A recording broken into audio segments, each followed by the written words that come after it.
Hello, Sobik. Jai Shimata ji. Reshmaji uncle, how are you? Yeah, I'm good. And hello to everybody who are watching us. We are Sobik Sharma and Daniel Bostan. We are meeting for the third time. We meet twice again with very interesting story from Sobik, who came in New Zealand a while ago, about nearly 20 years ago. No, Yes, no, 2000. 12, 2012. So 13, 13, very 13 years, 13 years ago. A lot of interesting story in the second installment about Nepal and the experience there. I try to squeeze from Sobik the stories, not exotic one, but how's the Sahaja Yoga in Nepal? But he didn't stay too much in Nepal as a Sahaja Yogi because he traveled a little bit. He's been in Australia, New Zealand, back. So. Um, the story with Sobik in my plan is to make a little bit of recollection about Sahaja Yoga in New Zealand. I don't know with uh, who we will do that conversation, but because we are with Sobik now, I'm asking him about his experience of Sahaja Yoga in New Zealand. How he finds Sahaja Yoga in New Zealand, how he cope with Sahaja Yoga. You know, when you come in a different country, you find a different collectivity, a different uh, culture, a general culture, but sometimes a different Sahaj culture because from country to country you find a little bit of differences. So, if it's anything we can share with us, please. yes. Jai Shri Mataji to all our brothers and sisters from all over the world. My pleasure to be here, uncle, and sharing whatever small experiences I've had in Sahaja Yoga over the years. Before coming to even New Zealand, I was in Australia actually for 5 years. So I'd like to add a little bit context to that. Yes, yes. We left Nepal in 2007. February the 16th was the date that we arrived in Australia. That was our first overseas visit, not counting India. Yeah. India, we consider not overseas. It's there. From Your Nepal. doorstep. Yeah. So uh, we got married in December 2006 and in Kathmandu. Um, and there were a lot of Sahaj yogis who were present during our wedding, and it happened well, the wedding took place based on Sahaj way. Um, and then we came to Australia uh, in February, and we had a chance to then be with Sri Mataji physically present in Burwood. 2007, she came to Burwood she came to Australia for Ganesha Puja, Navratri Puja. I think she was there until she stayed quite a long time in Australia back then. About 2 months, maybe Yeah. more. So we had really really good time during Shrimatiji's visit there, and being what I was, my journey in Sahaj Yoga back in 2007 was just 5 years old, and frankly speaking, it was my skeptical mind always telling me, what am I doing? And on the other hand, another mind telling me, whatever you're doing is the best thing in the world. So there was a little conflict within my head, within my heart, and all that. And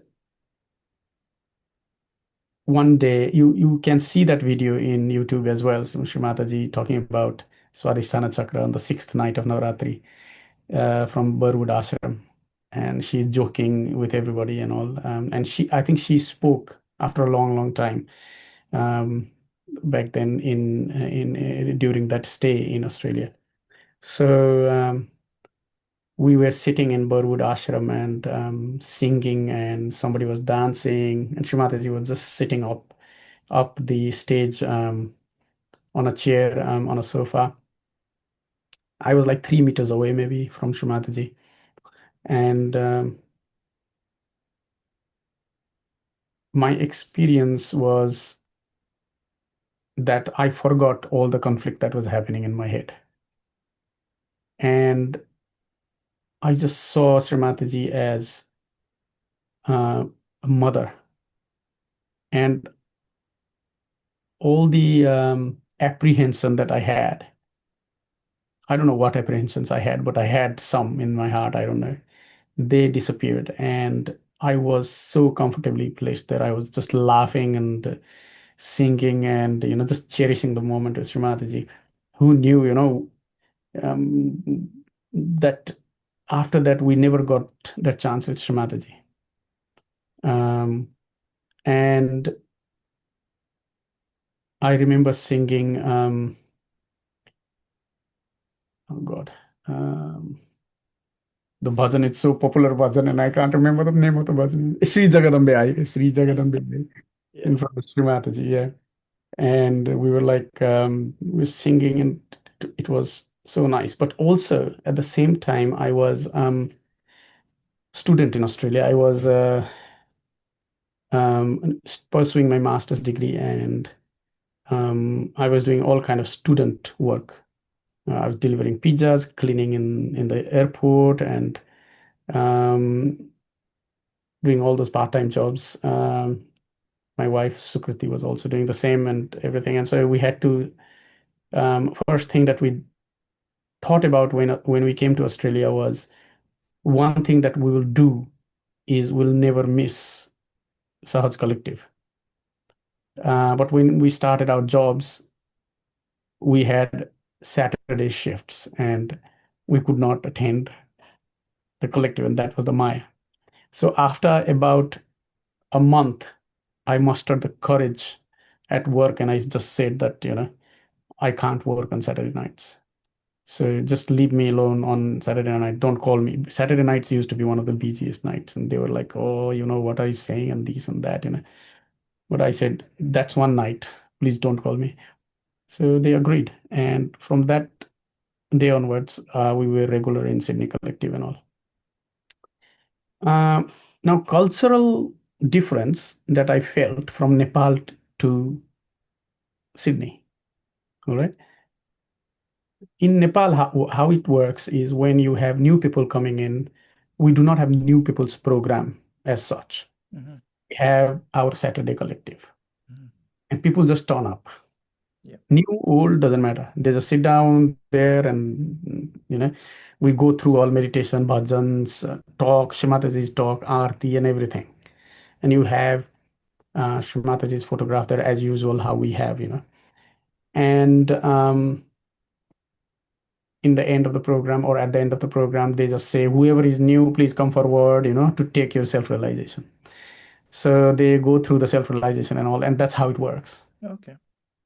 So after coming to Australia, I was like, oh, okay, you cannot talk about Srimataji's lotus feet, Srimataji. You cannot show Srimataji's lotus feet to new people. You cannot talk about chakras or talk about mantras or talk about deities to new people, or let alone bringing them to the new to the collective program.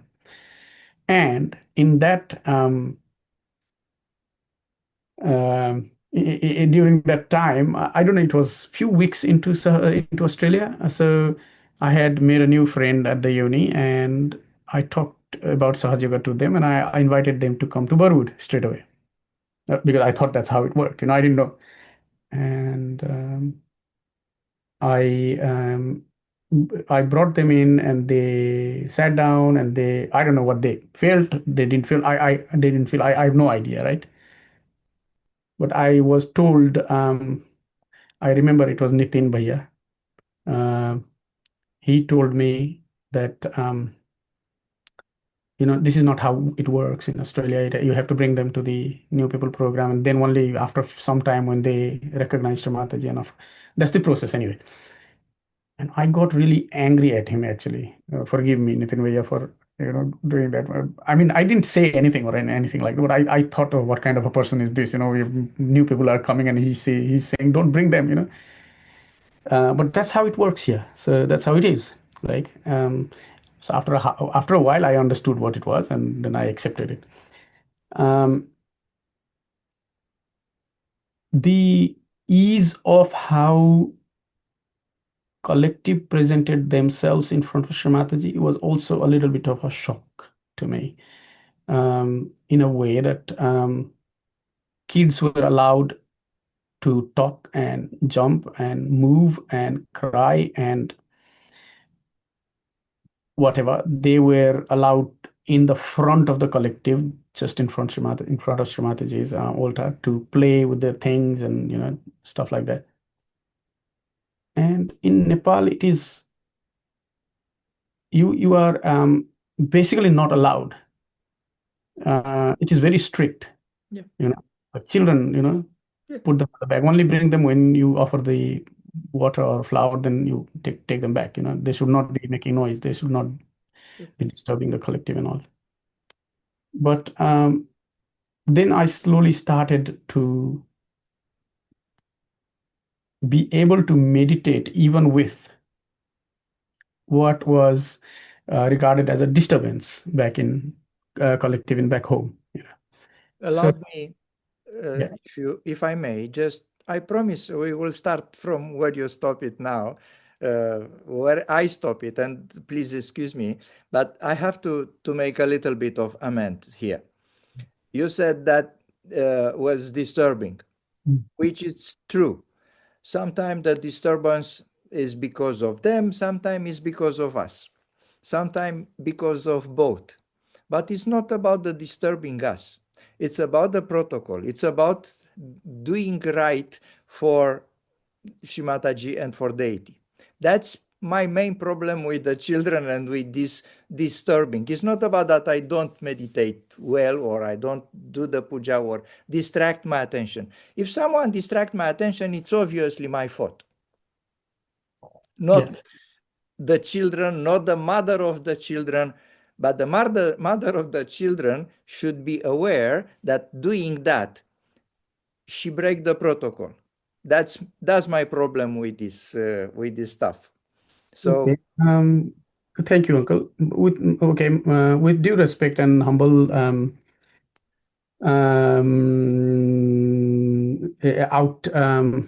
can say outlook to this situation, I would like to ask you that I have heard Srimataji on quite a few occasions where she has asked to move the children yeah, out, or yeah, when they were crying or when they were uncomfortable, when there was too much heat or something like that. So, and on many occasions, I've also seen her talking when children are crying in the background. Um, so, with children, my personal opinion is protocol. Yes, there is divine protocol, no doubt about that. And we behave in front of Shamataji um, because, in a way, we behave is because we are aware that it is not just a photograph. It's not just what we see with our eyes. there's Shimataji there.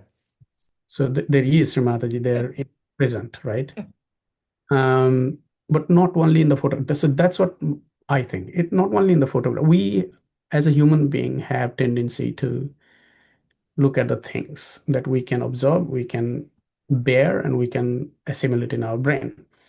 So we regard that throne that we can see in front of us as Srimataji being seated. But that's not only the place where Srimataji is seated. Srimataji is in front of you, behind you, on the top, yeah, on at the bottom, inside, outside, there where the kids are and where the kids are not, and where you know where it is and where you don't know where it is.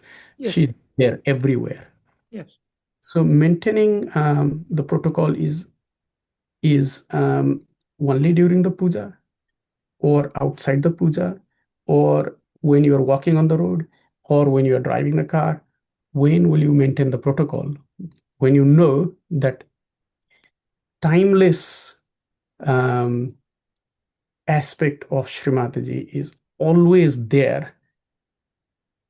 Any time when you are sleeping, not sleeping, awake, not awake, alive, dead, knowing, unknowing, any state, that divine presence, the Sadashiva is there always. So it's not only the puja where we are maintaining, where we should maintain, where we, I know what you are talking about, right? But I'm going a little bit further with my own version, all right? So I fully agree with you, Uncle. I'm not disagreeing with you there. So I'm expressing this because I can, with you here. So that's what I feel. So I should be maintaining the protocol within me anytime. So I do not restrict myself during the puja. Okay, with the kids, again, you said it already there. So my experience with kids in Nepal, we didn't used to have any disturbance, right? Yes, So I was not even aware that kids yes. could disturb, So when I came to Australia, I saw, oh, kids, okay, kids are there. I mean, sometimes kids were like group of kids will be taken care of by a couple of aunties in the corner in the hall sometimes, So that's how I said, oh, okay, kids can be the part of collective at the same time when we are meditating, when we are singing and all this and that. Um, Personally, fortunately, our kids were well behaved. So they Yes. would sit down and they would do It's whatever. about the parents, Sobik. Yeah, but About the parents. In Romania, it's not exactly like in Nepal, but it's not like in mm, Western country too. And okay. some kids are not. It's about the parents. I don't know what Delia done with our kids, but they not going in a different room to play. They stay all the time with us. And Mhm. Luca, when he came in New Zealand, was 5. So he's done Sahaj Yoga for the first 5 years, and Victoria for her 7 years with her mother at puja all the time, Mm. not moving for the all the duration of the puja. By that time, we don't have talks. So, but the puja is still 2 3 hours without any problem. They maybe have a little bit of toy, but that's all. It's about how you raise your children. It's about the freedom of the Western people, the way how they raise their children, There I which agree with you. should be the same when they come to Sahaj Yoga, but they bring their behavior from the outside life to Sahaj Yoga instead to doing opposite. That's my problem. Mm. And they do not, no one told them in a strong manner. In Romania, we have a very strong leader for the first few 10 years he stayed in Romania, was a long period of time. He was very tough. No one moved. So Even in Nepal, exactly, we but were told that before puja, if you have to go to toilet, go and do your toilet before puja. You're not allowed to move once puja starts.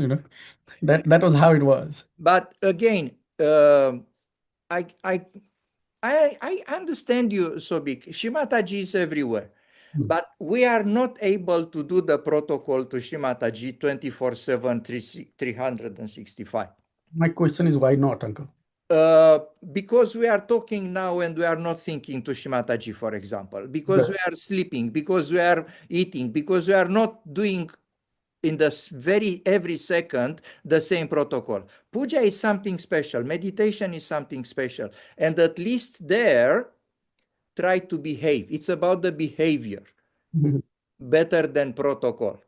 So that's my problem, the behavior of the people who come to the puja, the respect you show to Shimataji. The children are children, but the parents should, the behavior of children are a reflection of the behavior of the parents, which are very good Sahaja Yogi, but because their children are not behaving, you realize the minuses of the parents. Mhm. So that's my opinion. And I'm very happy we can have this changing of opinion, because open a broad way of dialogue Yeah. and ideas. I think it is called shastrartha, uncle. If you shastra mean, shastra, what Yeah, shastra is, right? yeah, Artha means meaning of shastra. So when two people talk, yeah, they do put meaning to the shastras, yeah, and both agree to um, listen to each other yeah, and even disagree with each other, but with respect. yeah. And so yeah, I like that. So I mean, um,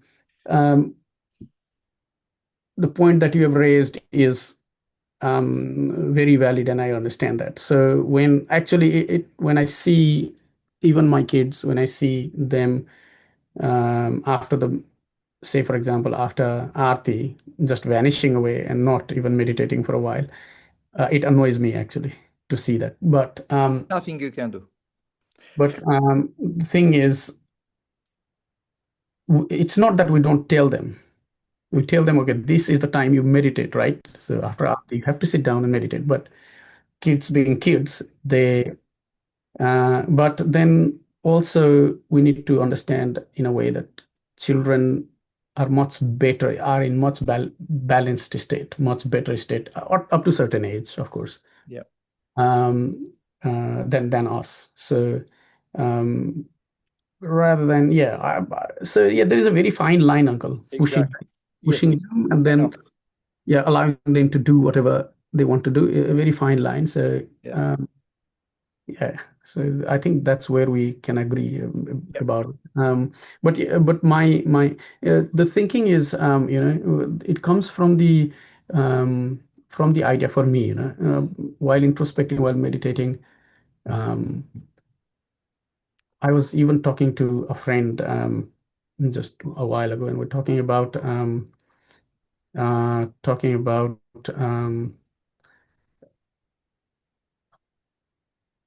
the mind being the brain being myth and the consciousness being the reality. We're going into a little bit of abstract, Yeah. and I know you have a lot of things to say about that as well. Uh, that because our mind is something that we are played with, I think, or from, we don't realize that we are taken in control by our own mind. Um, and mind consists of conditionings and ego, and we don't even realize we have conditionings. And when Shrimataji says you have to get rid of conditioning, meaning basically the surrender you have to do, both ego and conditioning, superego, applies to both. So where I'm coming to is when we go into the state of realizing that we are fully spirit, and we are the part and parcel of this whole spirit, the Paramatma, which is the full spirit. Yes. And because we came out of that Sadashiva, ever existing energy or pure form of existence, everything came out of that, including this earth, stars, all material things, as well as the atoms that vibrate within us and the energy that vibrates that atom within us. So if you look at our body, even, it is also always creating some sort of um, movement, and because of the movement there is vibrations, and because of the vibration we emit certain frequency of energy. So we are also vibration, we are also the spirit, although if we look at our physical body it seems physical, but it is not, it is still spirit. It's just that consciousness has was able to group us into this form. How intelligent we cannot even fathom. And because the whole being is spiritual and we are the spirit, we are fully immersed into this wholeness, like a drop in the ocean, as Srimataji says. So there is no other being. And what I think is what this overall consciousness is thinking, and I'm putting my energy into that. So when Srimataji says, say for example, okay, if you don't want war, why don't you ask for peace? Right? So instead of asking for peace, we ask all negativity is preventing war. We still are putting our attention on in war rather than saying all negativity is preventing the peace. Beg your pardon, all negativity is not preventing the war. Yeah, all negativity is causing the war. Sorry, that's how I should have said. And yeah, I wish to say all the negativity is preventing the peace. So put energy in the peace, put energy in the positives. Now, okay, so coming back, because we are the spiritual being, we are the spirit, including our body and whatever, because eventually it came from spirit, it is going to go into the spirit, the Panchatattva again, it is the spirit again, so it is just manifested differently.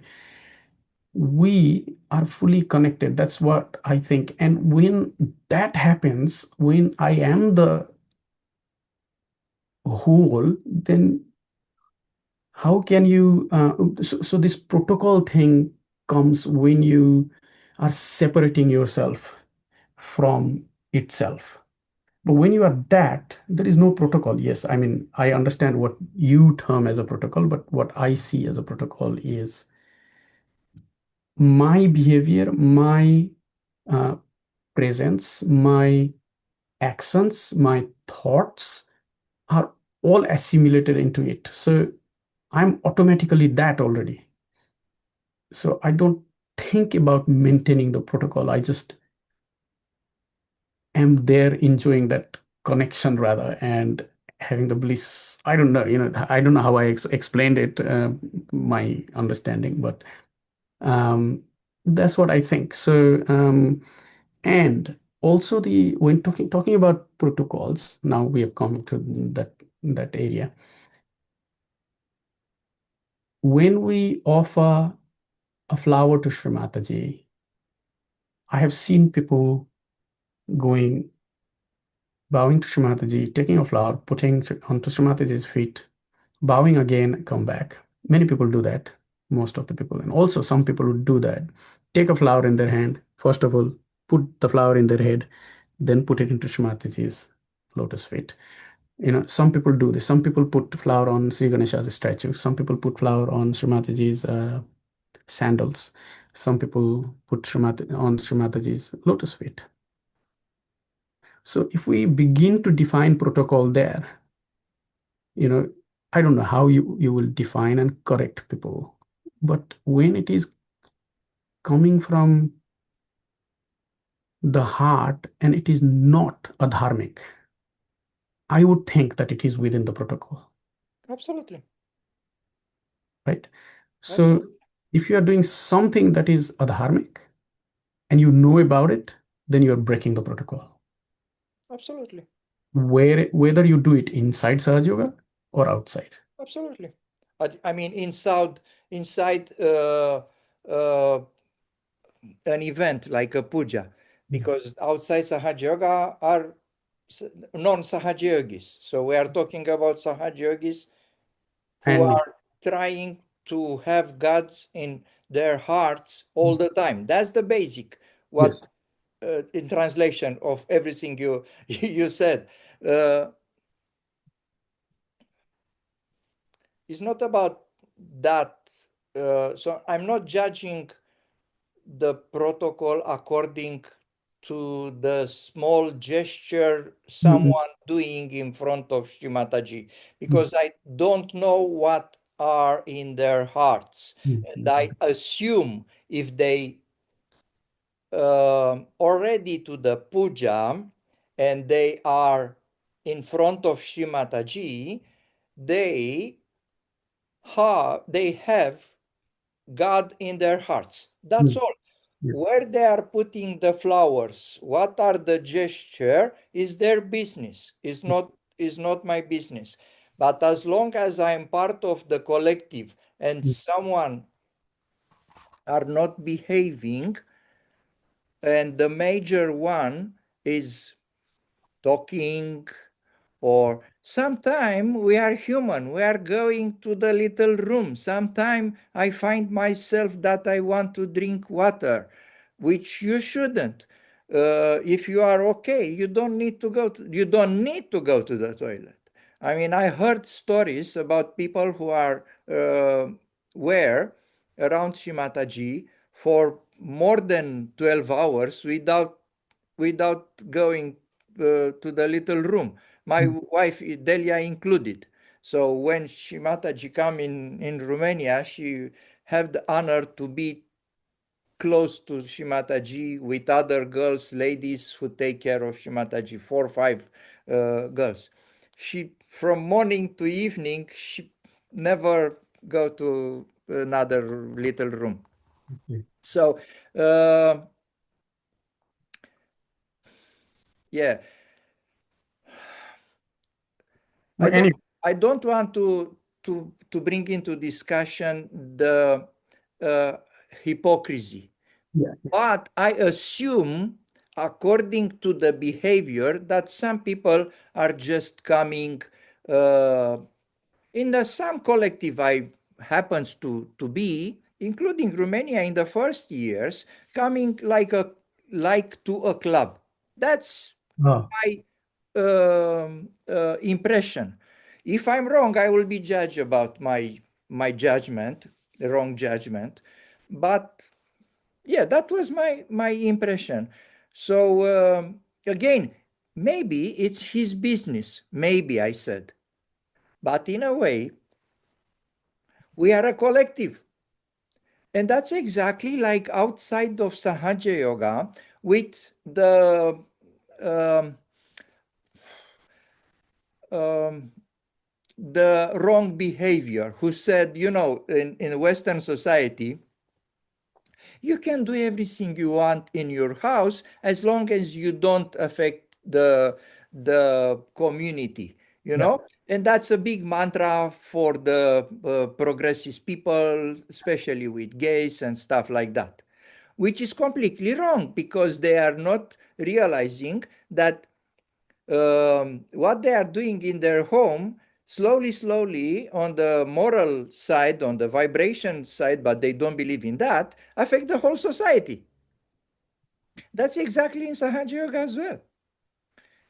But again, I was continue your idea just because I want to make it a little bit more clear that I don't want people to believe that I'm a crazy guy who don't allow the kids to move away.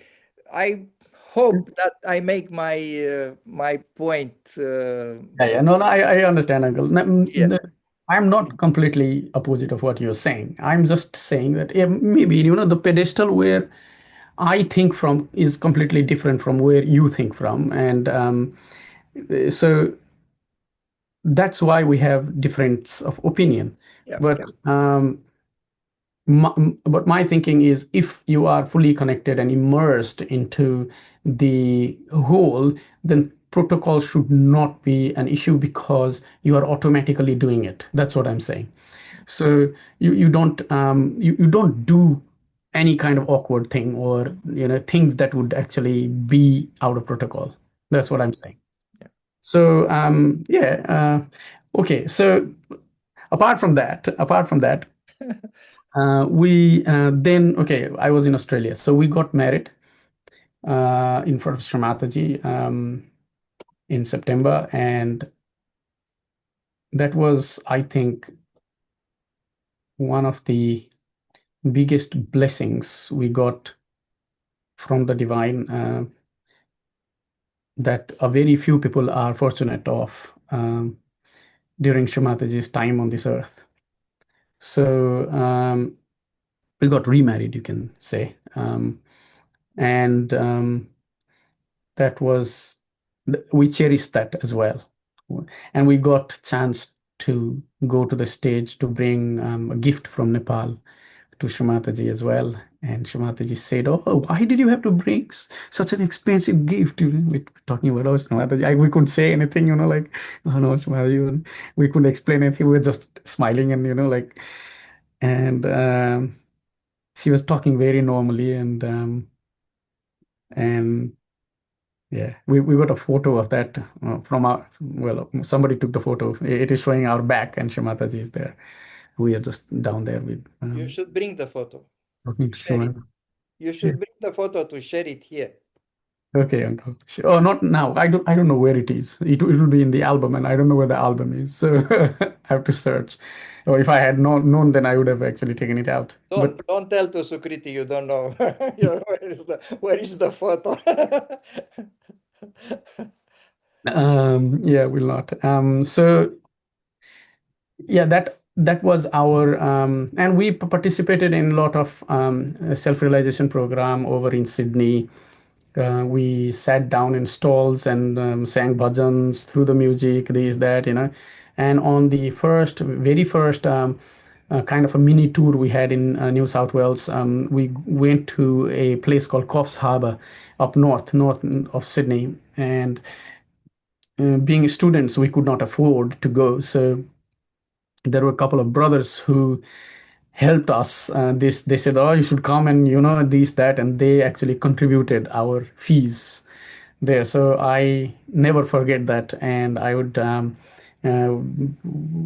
I would really uh, I really appreciate that. Basically, I don't know if that can be even repaid. But one of those were Sandeep Mane Bhaiya. I think he paid for our lodging and fooding and participation, and the other one was Bishwambar Bhaiya, who took us, who paid for transport and everything. So when we were not able to because we didn't have any money basically. But that was a very good experience we had, and we saw also the other thing, how Yuva Shakti were pampered. In Nepal, as Yuva Shakti, we were always considered as um, workers. So anything that happens, okay, Yuva Shakti do this, Yuva Shakti do that, Yuva Shakti fix this, Yuva Shakti carry that, Yuva Shakti this, that. In Australia, oh, Yuva Shakti, you sing, you sing very well, okay, you want to have a cup of tea, oh, uncle will take you to this and, feed you with juices and this, oh, Yuva Shakti, oh, nice, it is. But we're not Yuva Shakti anymore because we were married. um, so that was the difference. And I think that's still the difference compared to, India and other places. Then we yeah, so that was basically, and okay, the major highlight was to be the part of Music of Joy tour in Southeast Asia. Uh-huh. We went, yeah, that was kind of a miracle as well, for us, because I didn't have a job. I had just lost my job. We were in debt, and our credit card was almost full, and we could not afford anything. But the yogis said that no, you must be the part of the tour. We used to play harmonium and sing and all. But we were not needed as such in the tour, but they said that okay, you, because you are singing and all, you're a little bit of a musician, so you can be part. And we said okay, no problems. We become the part of it, and then I booked the tickets and everything, adjusted my credit card, and went further into debt, and applied for visa everywhere, because we were in Nepalese passport, so we had to apply for the visa and everything. We didn't have automatic 3 months entry into the countries. So we applied for the visa and this, that, and yogis from those places helped, of course, for visa application and all. It took some time, and at the last moment, a little change was done, which was, I think it was inside of China. Some route were changed or something happened, and we had to pay $2,000 extra. Wow. We didn't have that money Wow. at all. Wow. So our whole tour was being jeopardized. And I didn't know what to do. So I went to Uncle Chris Kaireku and told him that, okay, this is the situation. We cannot go. And he said that, okay, $2,000 the collective will put for you. And that was, I am, I don't know how to thank, still, I don't know. It is, I'm so grateful for that. Thank you very much. Thank you very much for that. I have not had the platform to thank them, but from this platform, I would like to thank them from my heart, and that will remain in my heart forever until I leave. So we went for the tour, and I didn't have a job. I was jobless for months and months, and I remember Uncle Joe Michel telling me, okay, once you are back, you'll get a job, but you have to first go to the tour. When we were deliberating about whether to go or not, he told that, okay, you have to go. After coming back, you'll get a job. And then we went for the tour. Tour was majestic. It was the first of its kind, and we were a part of that. We went to China, different cities of China. We went to Laos, Cambodia, Vietnam, Wow. Thailand, Malaysia. So we met a lot of yogis. We had so much fun. It was unforgettable tour. And after coming from the tour, within a week, I got the job. So Jean Michel was right. Right, yes. And I got the job in Darwin, though, not in Sydney. So we moved to Darwin from Uh-huh. that is a story as well. I never thought of applying anywhere outside of Sydney because we were comfortable living in Sydney and all. But we're not getting the job for that day. On that day, I don't know what happened. I just thought maybe one of my friends was already in Darwin, and he had been telling me for months to apply the job there because he told me that if you stand in the streets of Darwin with a beating heart, then you'll get a job. You don't even need qualification, no nothing. You'll get a job. You simply have to come and stand here. So I thought, okay, let's give it a try. So I applied for the job at 10 a.m. and they replied about 11 a.m. and said, can you come for interview at 2 p.m.? And I was still in Sydney. Yeah. And I used my friend's address to show them that I was in Darwin. Actually, that was a little bit of a naughtiness I did. But but I told them that, oh, okay, 2 p.m. today I already have interview, so another place. So I'll come tomorrow if you're fine. And Yeah. they said, okay, no problems. Come tomorrow at 2 p.m. So then I booked the ticket and I packed.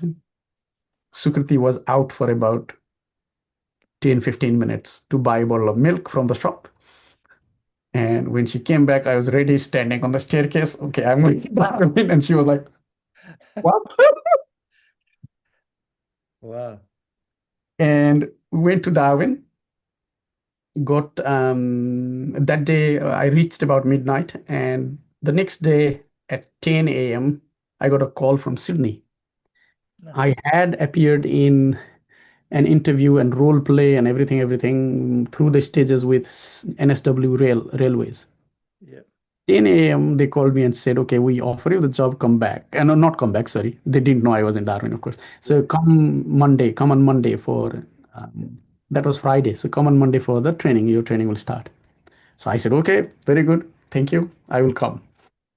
Because I had a backup job in Sydney, Yeah. my interview in Darwin went so fine.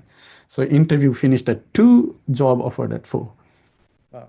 And that job was in accounting department. I did my master's in accounting in Australia. So that related to my qualification. And this job, railway job, was customer service. So I said, okay, Yeah. qualification is better. So I chose that one.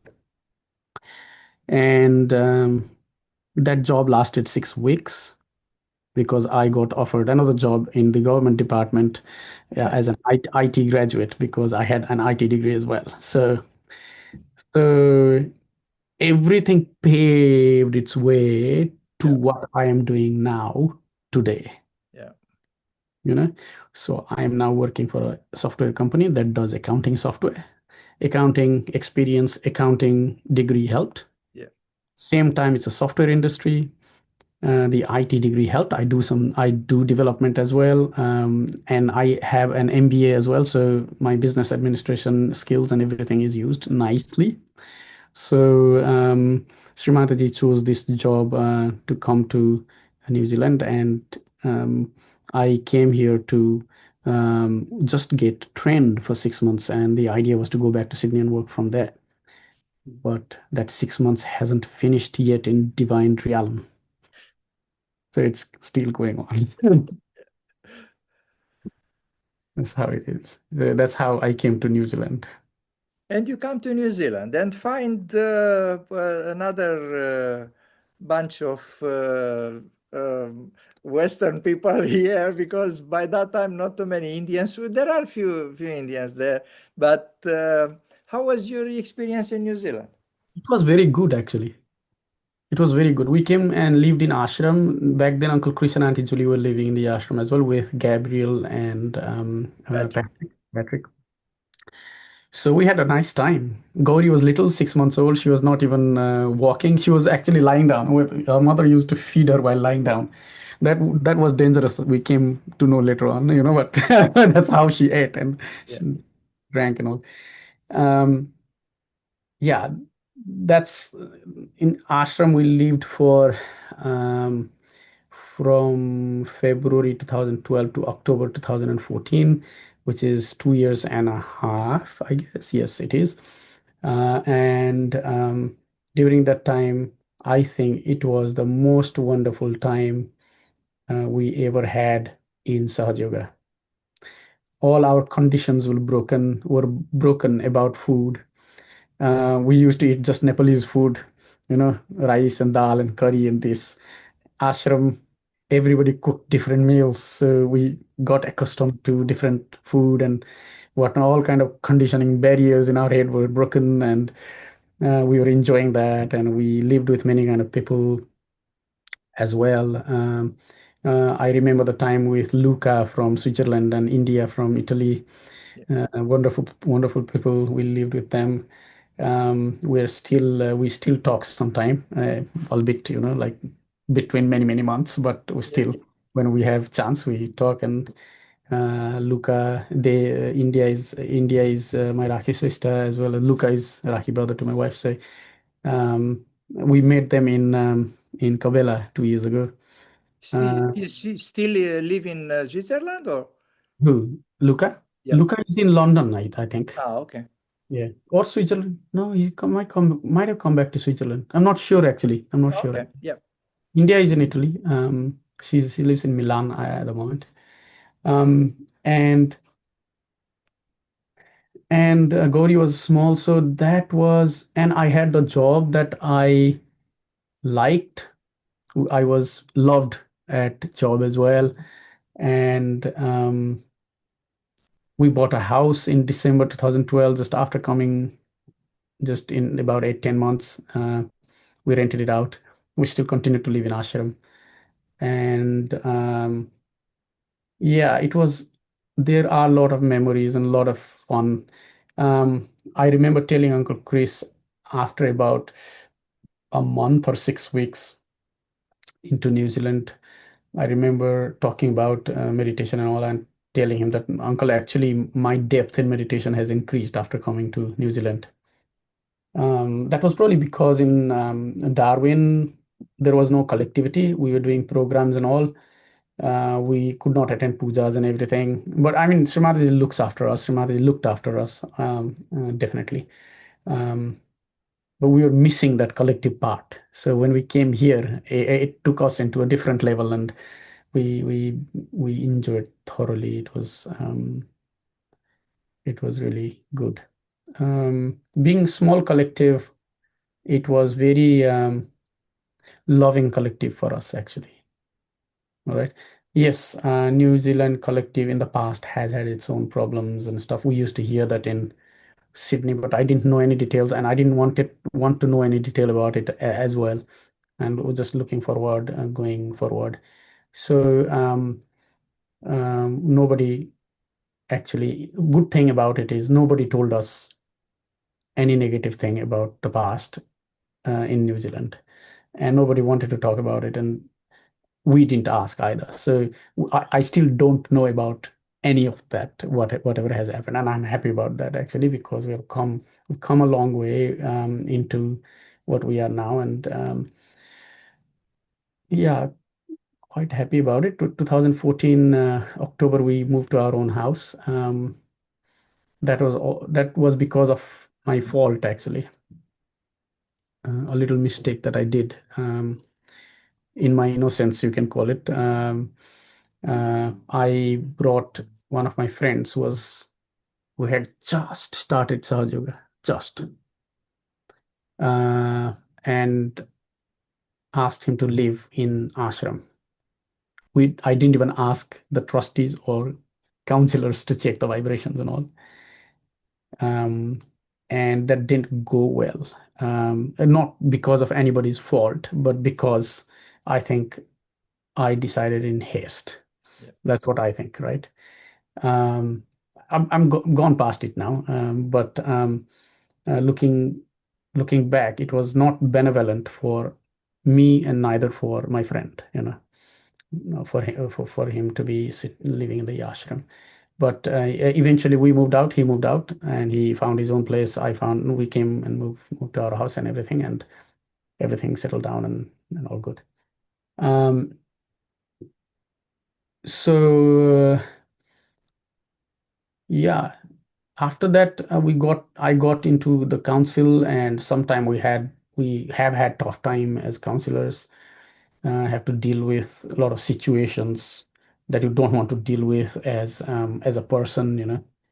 But that's what it is. Basically, you just witness and just go through it and try to be as useful to Shumataji as much as possible, basically. So, but having said that, being a loving collective, being small, loving, affectionate, um, collective with minor problems, minor disagreements. Another side of it is, as a yogi, I was so complacent, as in I was enjoying everything. I was going to the ashram, I was meditating, I was singing bhajans, I was dancing, I was participating in every other thing and this and that. Still, I do. But one day in 2018, I asked Shrimataji, is this Sahaja Yoga? Is this what you meant me to be doing? Or is there something deeper? That's when it started to unfold. The introspection, the awareness, and the depth to actually. And she took me through a journey with not major events as such, but as the time went, I just started to be aware of things inside me. I'm not talking about others outside. That how, okay, Shrimataji says forgive others, but how? Shrimataji says be compassionate. How? Be satisfied. How? You know, these things have to be realized. This thing cannot be taught, cannot be extended to somebody else. You have to realize it yourself. So that those realization came gradually. The awareness of Kundalini became more prominent with that. And I was able to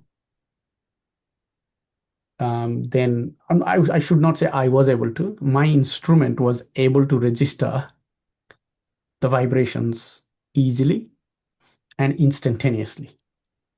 So that was quite a interesting revelation for me, that okay, this is what the instrument is capable of. That's what we are. That's how divine wants to use us and all that. One experience, not a prominent experience, but one experience with one lady who came in my program was, um, I I was also growing, of course, and then I asked Srimataji, if I don't know where her Kundalini is, how can I help her? So please let me know where her Kundalini is. On that day, I asked from my heart, and tat chhana, like Srimaji says, tat chhana, which is at that point, at that instant, I felt the Kundalini moving up and getting stuck at Vishuddhi Chakra. And there was a big movement of muscles right at the back, like palpitation, at the back and throughout the shoulder. And I thought, what is this? And I asked the lady, do you have any problem with your shoulder, neck? And she says, oh, I've got like, it's been 15, 20 years and I have bad pain in my neck and shoulder. So that's how Srimataji was telling me what is happening to her in my awareness. So I could feel her in me. And from that day onward, it was like a game, like what I can feel for other people. But then after a while, I stopped doing that because I knew because I would invite energies, the unwanted energies as well while doing that. So, but if I want to, if this instrument wants, then it can actually feel if it so desires. But depending on what you should or should not, depending on what you actually want to feel or not, is a different thing. But sometimes we still feel like we can sense the fall smell. We can still feel the chakras and things. So it's part of the game. Um, and there are a few other things, other instances where people have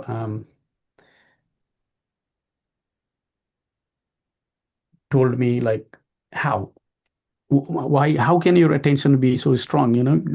How did you know instantly that I was having this problem? And that is the magic of the instrument. So Srimataji, or the divine, I would say, Srimataji is divine, of course, but her form of Srimataji Nirmala Devi is one form. She has so many forms. Yeah. So we can't even start to imagine it. So in that regards, what has been made as an instrument, this body, chakras and all, is it's fascinating, so perfect that it's such a miracle. Yeah. Yeah.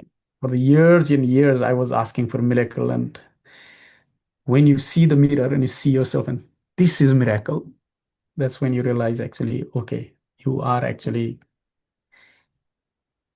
tuning with Yeah. the vibration of Yeah. the divine. Yeah, it's quite good, Uncle, talking about this, but yeah, I can go on and on, like and then time probably is, oh yeah, we've already got 3 minutes there. Sorry. What time you go to bed, Uncle, normally?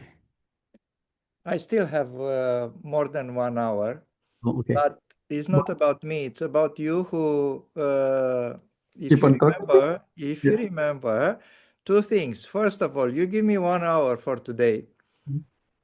But we already are more than 1 hour already. We don't start at normal time. We start a Yeah. little bit late, and after that we talk a little bit more. But if you still have a little bit of time, I'm glad to stay and talk with you because it's a pleasure. And also, I like very much the fact that you remember the depth to the people who help you, and not only financially, or because the finance was an aspect of love in the end. And Mm. I very much related with you because in our memories about the beginning of Sahaja Yoga in Romania, we uh, pay respect and we um, thanks from the bottom of our heart to the people who help us, Mm. um, and financially, because for example, for many years they pay for our trips in India, Mm. 7-10 people sometimes every Mm. year, Mm. plus other stuff. So when you talk about that, I remember about my recollection with Romanians about the history of Romania in Sahaja Yoga.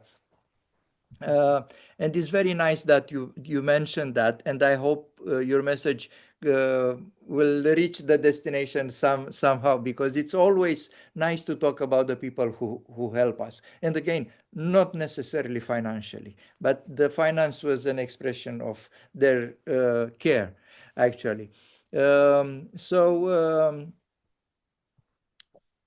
And the second thing I want to remember you is, before we started, you said you have nothing to say. So now it's more than 1 hour, and you have nothing. You have nothing to, Uncle. Today, I don't have any subject. There you go.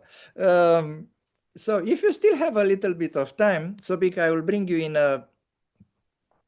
For me, is not only interesting discussion or topics. It's a major one for the good of Sahaja Yoga, at least in New Zealand.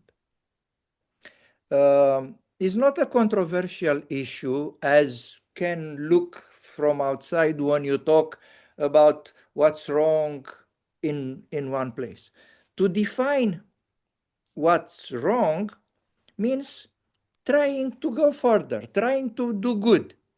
So I will ask you, both of us, we are immigrants in our country, and you know me for many years. No trace of, let's call it racism, but it's not, yeah, it's not like that in me and Delia. Um, my heart, any country I live in, is with the country I live in. I try to put all my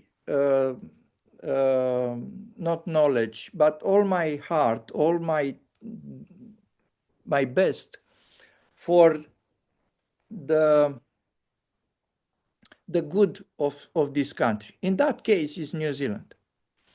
And after a few years of accommodation in New Zealand, when I meet a lot of people, which after that goes away, I start to realize that, and knowing a little bit of history about things who've been in Sahaja Yoga before I come in New Zealand in 2001,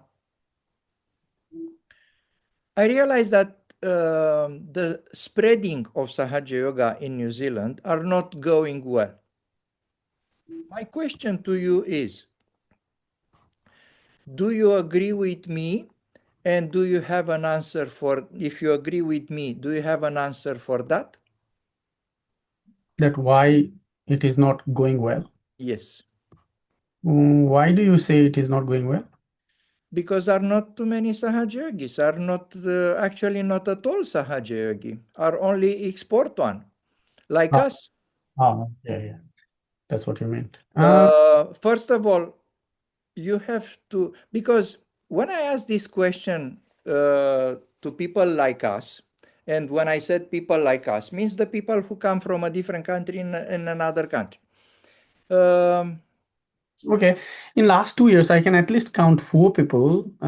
Leslie and Molly from Malaysia, Sophie from China, Seema from India, getting their self-realization in New Zealand, and being established here in New Zealand. I don't think we have we should, as I said earlier, putting attention in war rather than peace. We should put our attention on this question, which is, oh Mother, by your grace, we have abundance of Sahaj Yogis in New Zealand, rather than saying, oh Mother, Sahaj Yoga is not working in New Zealand.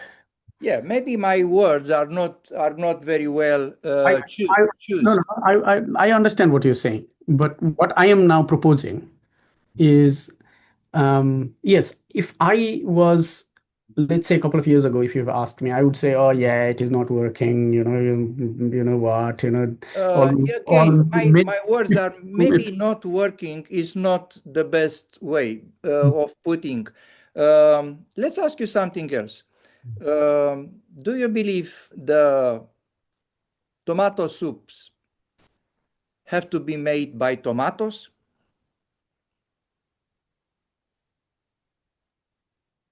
What kind of question is that? I think yes, tomato soup has to be made by tomatoes. Pumpkin Yes. soup, pumpkin. Yeah.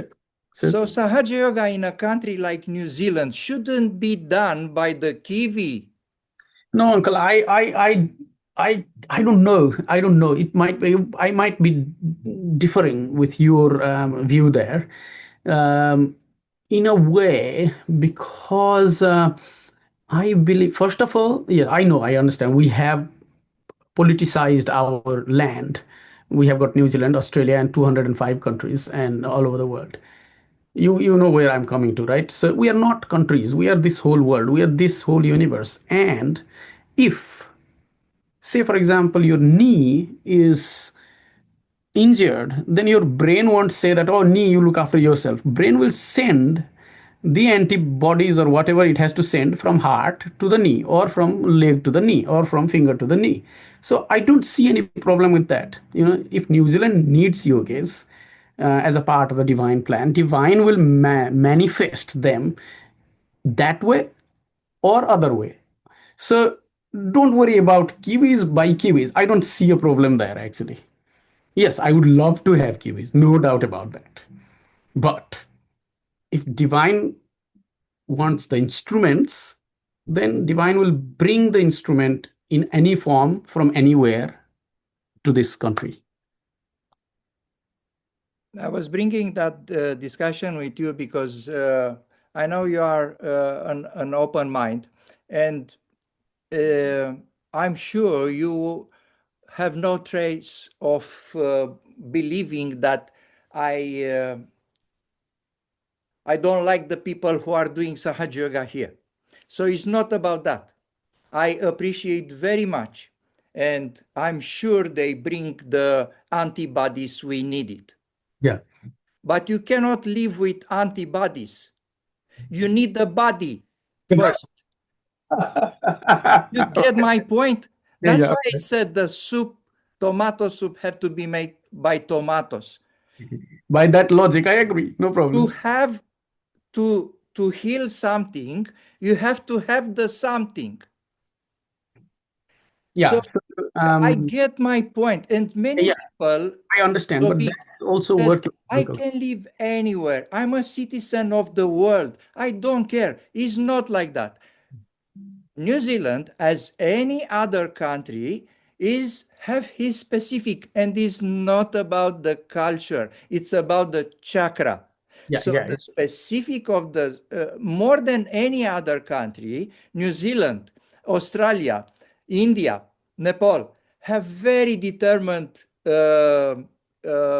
chakras, or vice versa. The chakra determine the character of the country.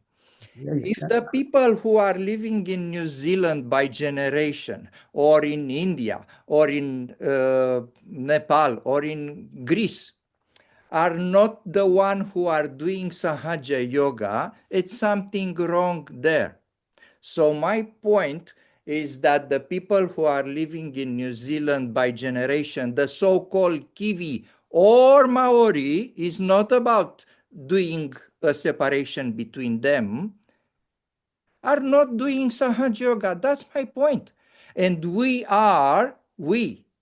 including me, the antibody God sent us here. And yes, I'm thankful for that, especially to the Indian people who bring the morality, the chastity, the innocence to the this uh, I should say crazy word, but okay, I won't say crazy word. This turmoil, because Yeah, we are living in a moral turmoil, not only in New Zealand but all over the place.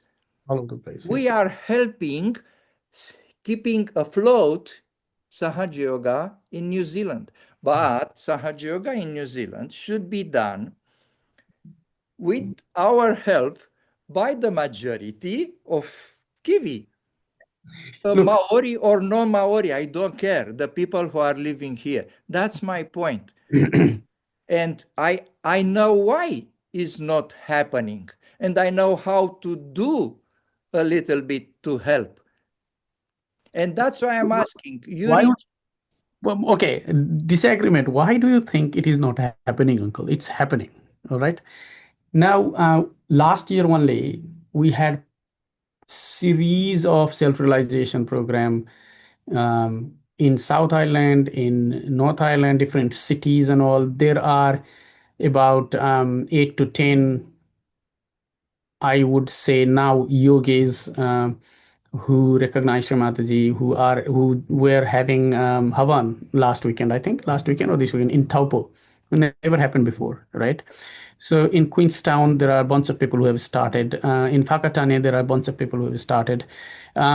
So it's not that it's not happening. Yes, albeit in a small numbers, but it is happening. And only from last year. I'm Only talking about the last 25, Sobik.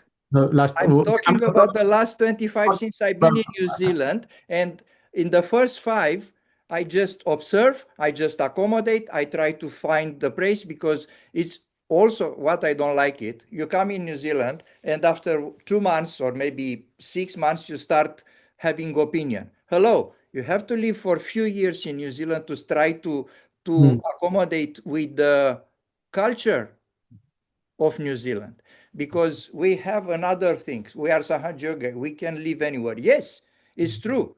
But on the other hand, don't get too enthusiastic about being merged in a culture because we are not yet merging in a country and in the culture of the country because we should be merged in the culture, Yeah, yeah, no, I understand that. Yeah, I not agree. being part of the bad things, but embracing the culture, not Hmm. being like a sect who don't care about anything else. Of course, we don't drink beer with the guy in the pub, but we should know them to be.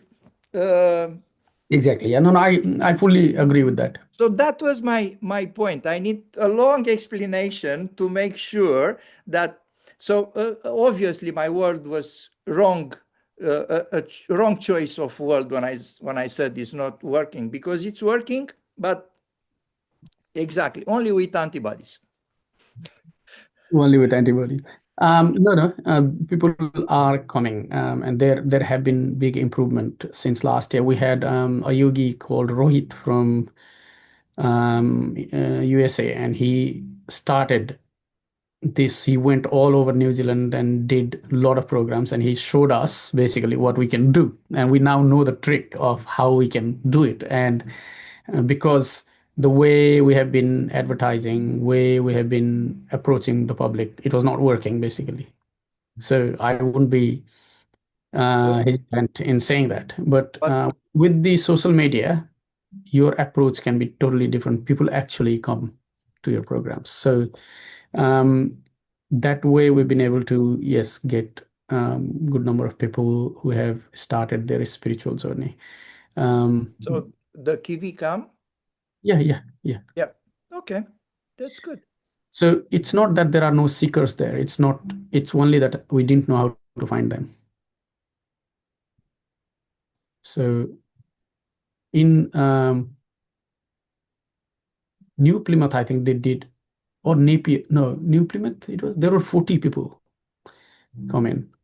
Okay, Um, they have not have less than 20 people in any of the programs. okay. Yeah, Advertising by social media. social media, Facebook, basically. And people actually come. So it costs us money, but I think it is better used in Facebook rather than any other traditional advertisement. Yeah, yeah, yeah. And some of them remain, or Yeah, yeah, they remain. Why not? Yes. in these cities there are people in New Plymouth or In any? Taupo, there are 8. New Plymouth, I'm not sure. No, I don't know about. But Whakatane, there are few. Queenstown, there are few. Christchurch, there are a few. So yeah. Also in Christchurch this weekend, there was this Go Green, and then in the evening there was what you call workshop and everything, and people attended quite a number. I couldn't wait to meet them. Mm. Maybe to the puja Yeah, sometime. Yeah, okay. no, I'm, I'm. Yeah, that was another thing. We always talk about difficulty, Uncle. And in our collective, the sentiment is it is difficult to bring people in New Zealand into SARS. Why that sentiment? Because as soon as we have that sentiment, we actually block the flow of energy from divine, the divine energy itself, because we are putting the conditioning in our head that it doesn't work. So why we would say that? We should say, Mother, by your grace, people come into Sahaja yoga with ease, and you make their way in easy, and give them realization, all because you do everything, we don't do anything. So we are just the instrument. So why would we put that conditioning? So we have to work on that ourselves inside, I Yeah, think. if your question wasn't rhetorical, I can answer to that question, and I know why I have my behavior. And it's not that I'm a negative person, but I always like to identify problem to resolve them. If you don't identify problems, so depend of what chair you use to sit. Uh, some people said, "Oh no, don't go to negative issues." I don't go to negative issues, but I have to. If you don't see them, you don't resolve them. How you resolve something if you don't know what is about? Yeah, So so you know about it, right?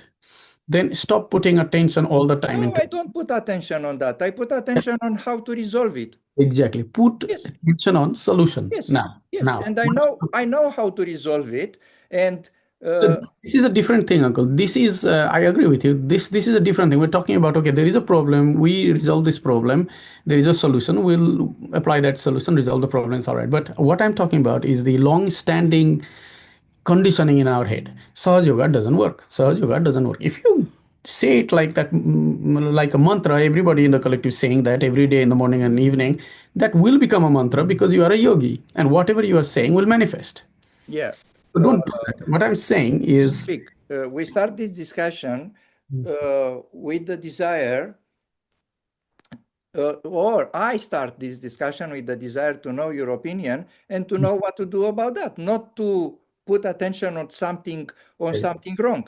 I mean, if you believe that I eat morning, lunch, and evening this thought every day that the things are not working, means I was not very well in explaining what I want.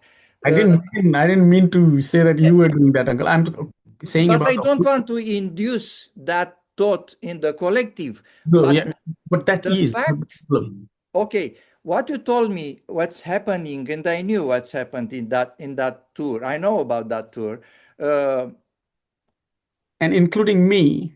if you if you if those people who came after that tour and after that, which things who happens with in Topo or in other places, which I it's happened to know a little bit about that from Elliot. I know a little bit Yeah, what's happened.